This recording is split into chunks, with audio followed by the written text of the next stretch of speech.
आणि आता एक महत्त्वाची बातमी, गौरी गर्जे आत्महत्ये प्रकरणातली अनंत गर्जे याला 27 नोव्हेंबरपर्यंत पोलीस कोठडी सुनावण्यात आलेली आहे। वरळी पोलिसांनी त्याला अटक केल्यानंतर कोर्टात हजर करण्यात आलं होतं आणि आता कोर्टाने त्याला 27 नोव्हेंबरपर्यंत पोलीस कोठडी सुनावलेली आहे। गौरी पालवे आत्महत्ये प्रकरणी त्याला पोलीस कोठडी सुनावण्यात आली आहे। याबाबत अधिक माहिती घेऊया आमचे प्रतिनिधी अक्षय कुडकेलवार यांच्याकडून। अक्षय, काय अधिक माहिती?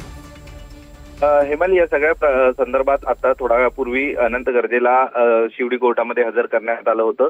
सरकारी वकिलाच्या माध्यमातून 2 आरोपी फरार आहे आणि इतरही तपास या सगळ्या प्रकरणामध्ये करायचा आहे, यासाठी 14 दिवसांची पोलीस कोठडी मागण्यात आली होती।